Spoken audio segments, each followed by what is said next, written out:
Fighting game of the year. Smash Brothers, Samurai Showdown, more Jump Force. I mean, there's a clear winner here, boys.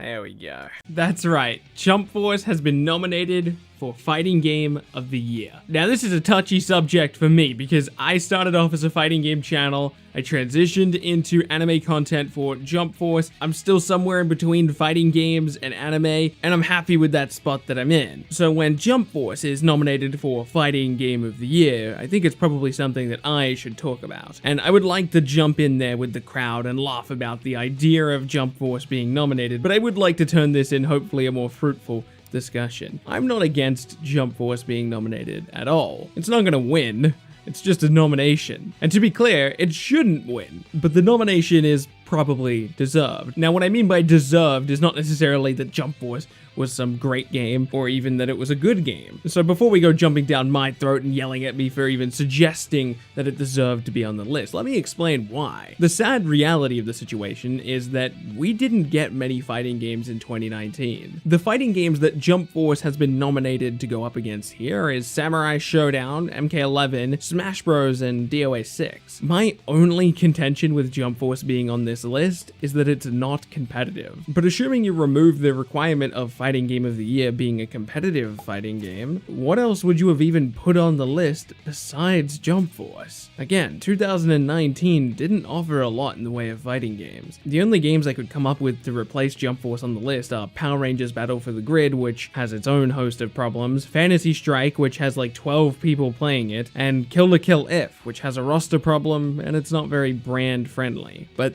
that's it. That's all I could come up with. Now, don't get me wrong, there might be some niche indie fighting game I didn't think of that actually was really good, but Jump Force didn't make the cut because it was contender for Game of the Year. It simply made the cut because it was just one of the fighting games that released this year, and we didn't get a lot of those. And it's not even the first time that Game Awards has done this type of nomination, a nomination for the sake of recognition and padding out that category, even though the game stands no chance to win, or little to no chance to win. I guess Jump Force could win just if people vote for it for the meme. They've added games into categories that stand no chance of winning plenty of times in the past. Almost every category has 2 to 3 games that actually stand a chance of winning, despite having anywhere up to 9 nominees. For example, Smash, Sekiro, or Death Stranding is probably winning Game of the Year. Now, we could have some major upset, but they're pretty safe guesses. And the same thing can go for the fighting game category, right? It's gonna be Smash or it's gonna be MK11. You might get some Samurai Showdown love in there, but it's not gonna win. It's gonna be MK11 or it's gonna be Smash Bros. If I had to guess, it's gonna be Smash Bros. Don't get me wrong, I recognize that it's funny. It's like, oh, Jump Force is on the list.